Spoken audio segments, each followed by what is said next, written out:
Mateus capítulo 1, a partir do verso 1.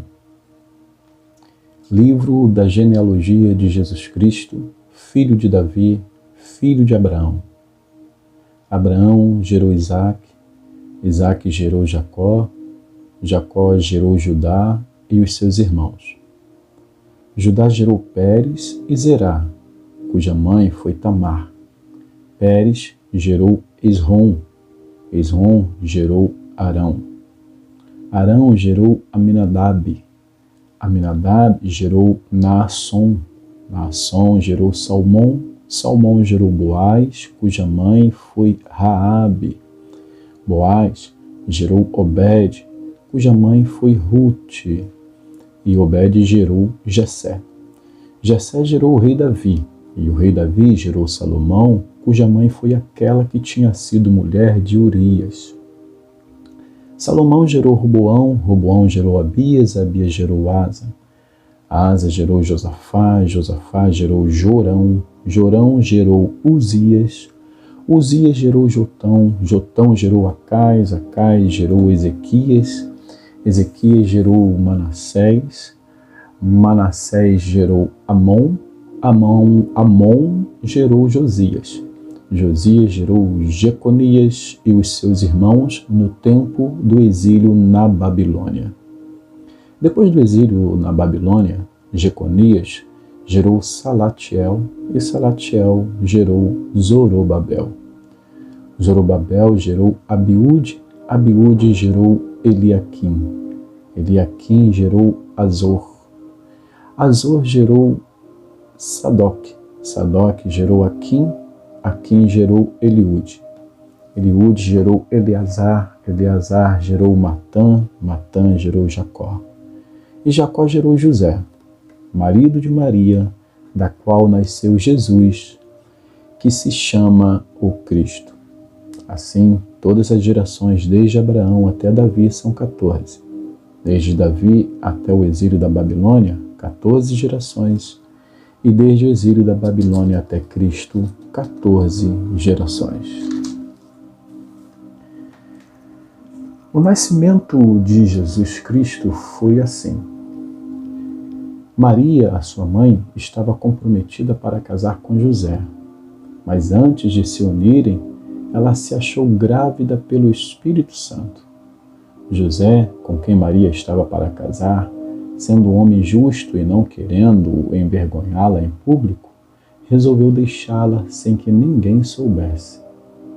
Enquanto ele refletia sobre isso, eis que lhe apareceu em sonho um anjo do Senhor dizendo: José, filho de Davi, não tenha medo de receber Maria como esposa, porque o que nela foi gerado é do Espírito Santo. Ela dará à luz um filho, e você porá nele o nome de Jesus, porque ele salvará o seu povo dos pecados dele. Ora, tudo isso aconteceu para que se cumprisse o que foi dito pelo Senhor por meio do profeta.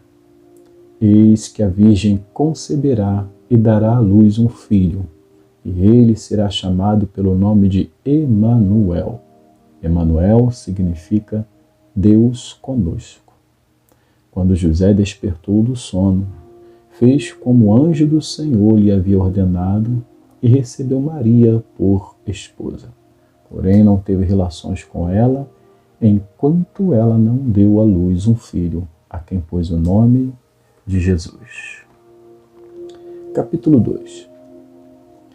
Tendo Jesus nascido em Belém da Judéia, nos dias do rei Herodes, eis que vieram os magos do Oriente a Jerusalém e perguntavam: onde está o recém-nascido rei dos judeus?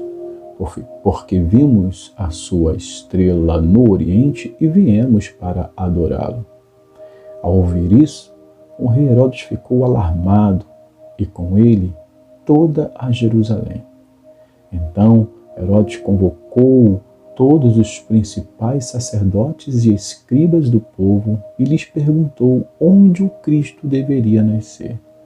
Eles responderam: em Belém da Judéia, porque assim está escrito por meio do profeta.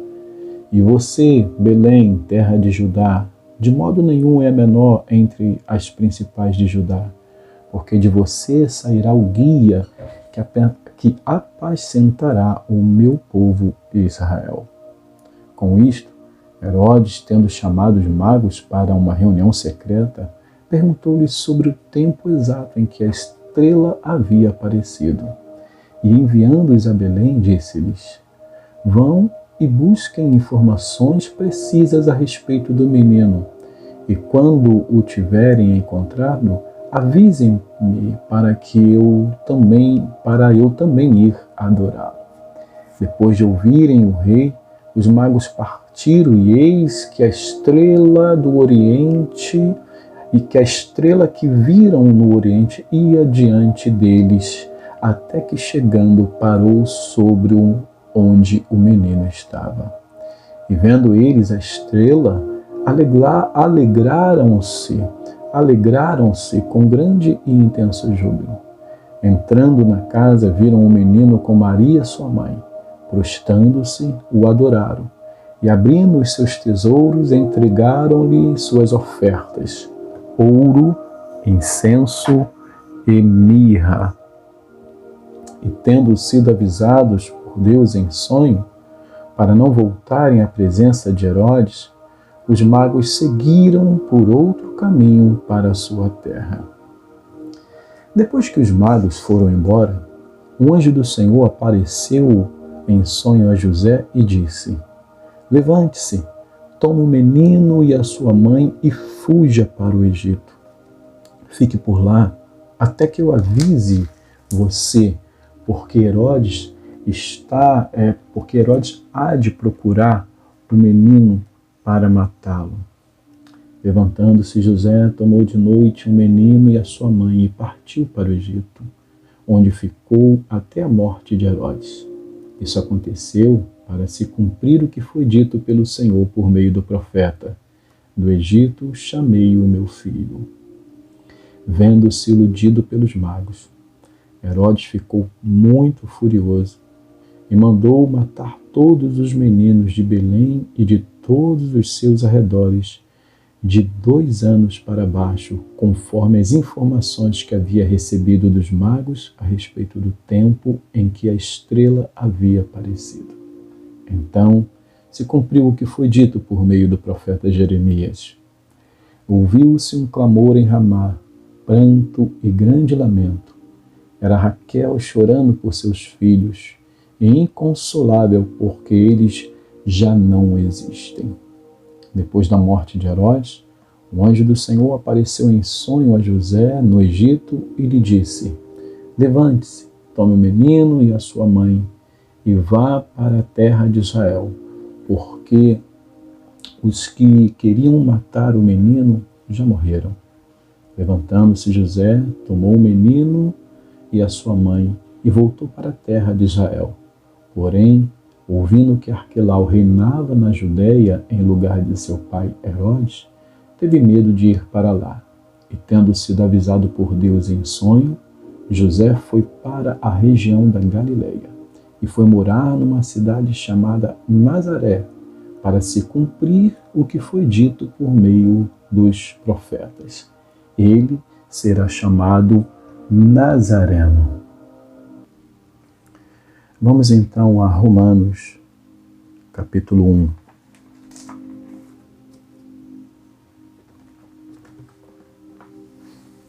Paulo, servo de Cristo Jesus, chamado para ser apóstolo, separado para o Evangelho de Deus, que ele, no passado, prometeu por meio dos seus profetas nas Escrituras Sagradas. Este Evangelho diz respeito a seu filho, o qual, segundo a carne, veio da descendência de Davi, e foi designado Filho de Deus, com poder, segundo o Espírito de Santidade, pela ressurreição dos mortos, a saber, Jesus Cristo, nosso Senhor. Por meio dele, viemos a receber graça e apostolado por amor do seu nome, para a obediência da fé, entre entre todos os gentios. Entre esses se encontram também vocês, que foram chamados para pertencerem a Jesus Cristo. A todos os amados de Deus que estão em Roma, chamados para ser santos, que a graça e a paz de Deus, nosso Pai, e do Senhor Jesus Cristo estejam com vocês. Em primeiro lugar, por meio de Jesus Cristo, dou graças ao meu Deus por todos vocês, porque a fé que vocês têm é proclamada no mundo inteiro. Pois Deus, a quem sirvo em meu espírito, no Evangelho de seu Filho, é minha testemunha de como nunca deixo de fazer menção de vocês em todas as minhas orações, pedindo que, em algum tempo, pela vontade de Deus, surja uma oportunidade de visitá-los, porque desejo muito vê-los a fim de repartir com vocês algum dom espiritual, para que vocês sejam fortalecidos, isto é, para que nos consolemos uns aos outros por meio da fé mútua, a de vocês e a minha. Quero que vocês saibam, irmãos, que muitas vezes me propus ir visitá-los, no que tenho sido até agora impedido, para conseguir algum fruto igualmente entre vocês, assim como também tenho conseguido entre os outros gentios. Pois sou devedor, tanto a gregos como a bárbaros, tanto a sábios como a insensatos. Porque, por isso, quanto a mim, estou pronto a anunciar o Evangelho também a vocês que estão em Roma. Pois não me envergonho do Evangelho, porque é o poder de Deus para a salvação de todo aquele que crê, primeiro do judeu e também do grego. Porque a justiça de Deus se revela no Evangelho, de fé em fé, como está escrito, o justo viverá pela fé. A ira de Deus se revela do céu contra toda a impiedade e injustiça dos seres humanos que por meio da sua injustiça suprimem a verdade. Pois o que se pode conhecer a respeito de Deus é manifesto entre eles, porque Deus lhes manifestou. Porque os atributos invisíveis de Deus, isto é, o seu eterno poder e a sua divindade, claramente se reconhecem desde a criação do mundo, sendo percebidos por meio das coisas que Deus fez.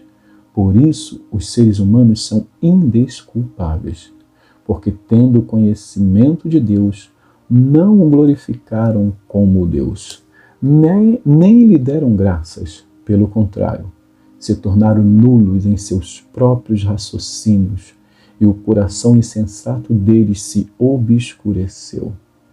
Dizendo que eram sábios, se tornaram tolos, e trocaram a glória do Deus incorruptível por imagens semelhantes a ser humano corruptível, às aves, aos quadrúpedes e aos répteis. Por isso Deus os entregou à impureza pelos desejos do coração deles, para desonrarem o seu corpo entre si. Eles trocaram a verdade de Deus pela mentira, adorando e servindo a criatura em lugar do Criador, o qual é bendito para sempre. Amém. Por causa disso, Deus os entregou às paixões vergonhosas, porque até as mulheres trocaram o modo natural das relações íntimas por outro contrário à natureza. Da mesma forma, também os homens, deixando o contato natural da mulher, se inflamaram mutuamente em sensualidade, cometendo indecência, homens com homens, recebendo em si mesmo a merecida punição do seu erro. E por haverem desprezado o conhecimento de Deus, o próprio Deus os entregou a um modo de pensar reprovável, para praticarem coisas que não convêm. Estão cheios de todo tipo de injustiça, perversidade, avareza e maldade.